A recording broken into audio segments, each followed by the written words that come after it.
नमस्कार, crime 24 live news channel में आपका स्वागत है और मैं हूं आपके साथ ममता दुबे। चलिए लेकर चलते हूं आज के कुछ खास खबरों की तरफ। गुजरात प्रदेश जेतलपुर धाम में भव्य द्विशताब्दी महोत्सव के मौके पर गवर्नर आचार्य देवव्रत की मौजूदगी।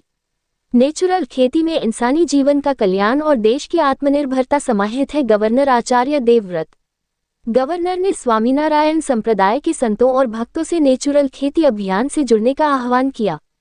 भगवान स्वामीनारायण के बनाए 9 मंदिरों में से 5वें ऐतिहासिक जेतलपुर धाम में एक भव्य द्विशताब्दी महोत्सव मनाया जा रहा है। इस मौके पर गवर्नर आचार्य देवव्रत खास तौर पर मौजूद थे। जेतलपुर के स्वामीनारायण मंदिर के 200वें महोत्सव 200 साल के मौके पर गवर्नर आचार्य देवव्रत ने आध्यात्मिकता और सामाजिक जिम्मेदारी के मेल पर जोर देते हुए एक प्रेरणा देने वाला भाषण दिया। उन्होंने कहा कि इंसानी जिंदगी भगवान का दिया हुआ सबसे बड़ा तोहफा है और इसका आखिरी मकसद मोक्ष पाना है। उन्होंने साफ किया कि शरीर हेल्दी होने पर ही इंसान भक्ति सेवा या देश निर्माण कर सकता है। उन्होंने समझाया कि हेल्दी शरीर ही सभी धर्मों और कामयाबियों को पाने का मुख्य जरिया है। उन्होंने दुनिया की तुलना एक सीढ़ी से की और कहा कि जैसे सीढ़ी का इस्तेमाल आगे बढ़ने के लिए किया जाता है, वैसे ही दुनिया को रूहानी मकसद तक पहुँचने के लिए एक जरिया की तरह इस्तेमाल करना चाहिए और उससे आसक्त नहीं होना चाहिए।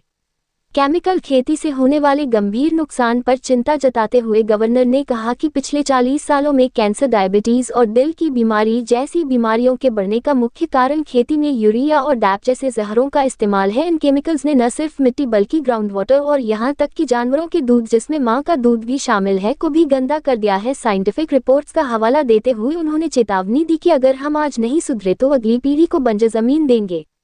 गवर्नर ने स्वामीनारायण संप्रदाय के संतों और भक्तों से नेचुरल खेती की मुहिम से जुड़ने की अपील की। उन्होंने बताया कि नेचुरल खेती से मिट्टी में केचुए फिर से जिंदा हो जाते हैं, जिससे मिट्टी पोरस हो जाती है और बारिश का पानी जमीन में रिसता है। अगर भारत को सच में आत्मनिर्भर और हेल्दी बनना है तो हमें इस टॉक्सिक फ्री खेती को अपनाना होगा। उन्होंने स्वामीनारायण संप्रदाय द्वारा किए जा रहे पर्यावरण और पानी बचाने के काम की भी तारीफ की।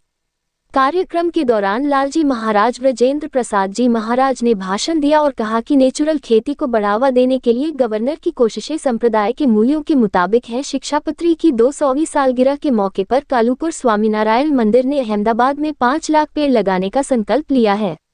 इस मौके पर धर्मगुरु आचार्य कौशलेंद्र प्रसाद जी महाराज, मोटा महाराज तेजेंद्र प्रसाद जी महाराज, व्यासपीठ वक्ता शास्त्री स्वामी निर्गुणदास जी, संत महंत और बड़ी संख्या में भक्त मौजूद थे। रिपोर्टिंग से संपादक विंध्याचल ओझा की।